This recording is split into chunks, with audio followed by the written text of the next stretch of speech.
Ce podcast vous est présenté dans le cadre de la Nuit de la crise, organisée par la promotion 2024 du Master CPI de Sciences Po Grenoble.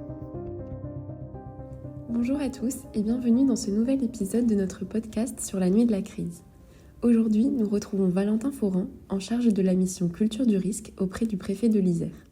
En tant qu'humanitaire, ça fait une dizaine d'années que je travaille sur des gestions de crise à l'étranger, dans différents contextes, donc dans les situations d'urgence, pour les populations qui ont été victimes soit d'un conflit armé, soit d'un risque naturel, à la fois en post-crise et à la fois en prévention, en sensibilisation, mais surtout en fait en capacité de résilience au niveau local, en ayant notamment des stocks de contingence, une préparation individuelle et collective, etc. Et finalement, depuis maintenant un peu plus de 2 ans, je suis au cabinet du préfet du département de l'Isère, en tant que chargé de la culture du risque, la résilience et conseiller technique auprès du préfet sur ces questions-là, où je retrouve non pas le même contexte, mais plus ou moins le même type et pas non plus les mêmes acteurs, pas tout à fait, mais en tout cas le même type de schéma d'organisation de crise, avec une implication qui est à la fois hiérarchique, avec des acteurs comme l'État, la déclinaison des pouvoirs publics avec la décentralisation et les collectivités territoriales, et donc la répartition des rôles entre ces différents acteurs, mais aussi l'implication d'acteurs externes, externes c'est peut-être pas le bon terme d'ailleurs, parce que c'est plutôt des acteurs parfaitement concernés, et peut-être même d'ailleurs les personnes qui sont les plus concernées, c'est justement la population, l'individu en tant que tel, qui est parfois sinistré, et qui veut s'impliquer dans la solidarité au niveau local, ou qui a besoin justement d'être aidé, et des associations au niveau local, donc, qui, lors d'une crise, peuvent complètement être mobilisées et mobilisables pour venir en soutien, faire de l'orientation, faire de la solidarité individuelle, etc. etc. Donc mon rapport à la gestion de crise, en fait, il est sur une déclinaison à la fois, on va dire, purement territoriale et de terrain et empathique avec les populations. Et donc là, c'est tout mon parcours dans l'humanitaire notamment que j'ai vécu.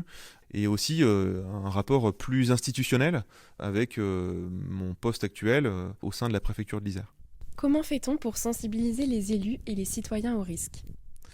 Alors, les citoyens et les élus sont pas sensibilisés de la même manière. Alors, il y a évidemment, en fait, disons que c'est pas qu'ils sont pas sensibilisés de la même manière, c'est qu'ils n'ont pas les mêmes responsabilités.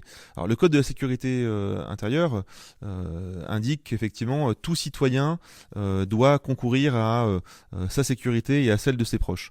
Donc, évidemment, chaque personne a cette responsabilité, on va dire, individuelle de connaître les différents risques autour de soi, les différents dispositifs d'alerte et de gestion de crise, et les différents acteurs, et savoir quoi faire pour pouvoir répondre, avoir des comportements adaptés lors d'un événement.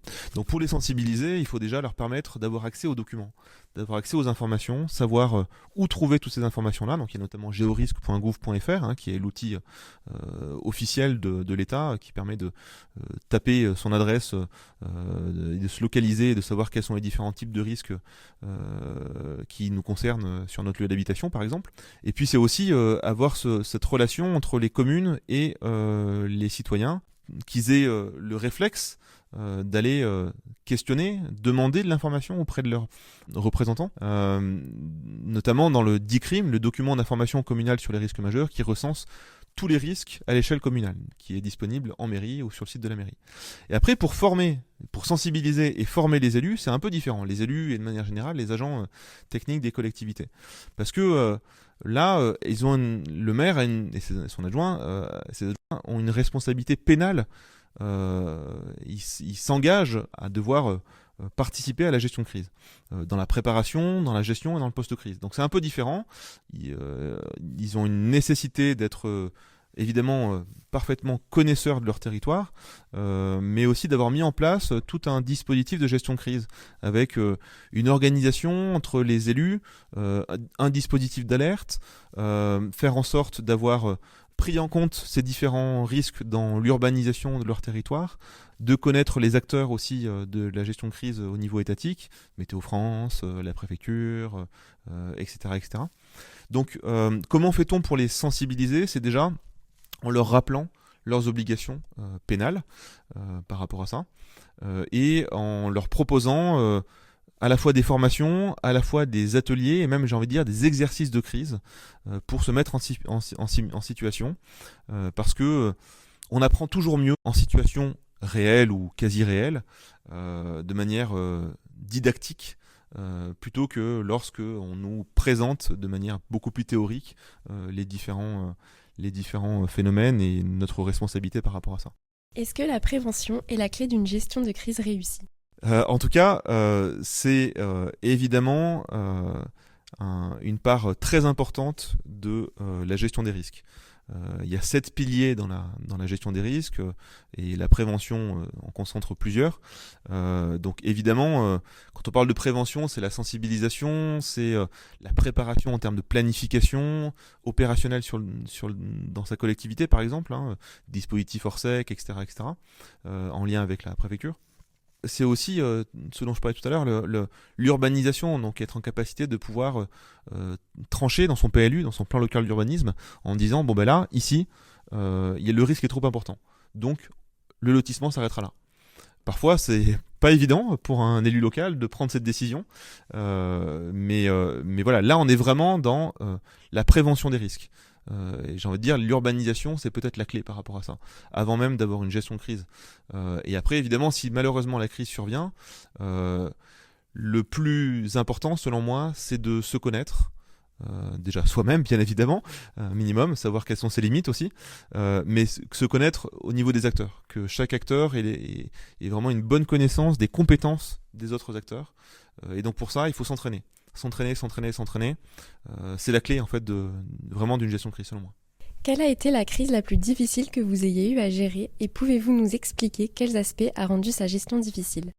Toutes les crises ont leurs difficultés. En fait, quand on est face à un phénomène qui est exceptionnel, évidemment, on ne sait pas comment ça va évoluer. Mais si je prends un exemple récent et qui nous concerne quand même pas mal, parce qu'il est en lien avec l'évolution du changement climatique, et donc on sait que ce phénomène-là pourrait se reproduire ailleurs potentiellement, à la Bérarde, ce qui s'est passé dans la nuit du 20 au 21 juin 2024, où il a fallu, en plein milieu de la nuit, évacuer plus d'une centaine de personnes qui auraient pu se retrouver ensevelies sous des roches.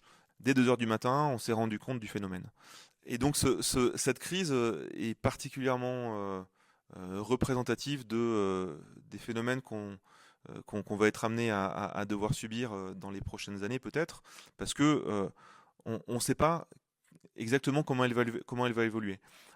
En l'occurrence, on savait en pleine nuit qu'il y avait tant de personnes qui étaient présentes sur place, enfin, on avait en tout cas une idée, un recensement des personnes, on voyait le phénomène tel qu'il était à ce moment-là, mais on ne savait pas comment ça allait évoluer.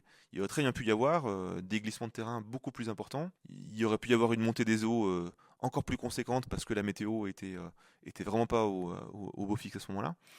Et donc les personnes qu'on avait évacuées, qu'on avait mises en sécurité, auraient pu se retrouver malheureusement dans leur abri, dans une situation d'insécurité, et ça aurait pu être un drame. Donc là, c'est vraiment la difficulté de ne pas savoir exactement comment ça va évoluer.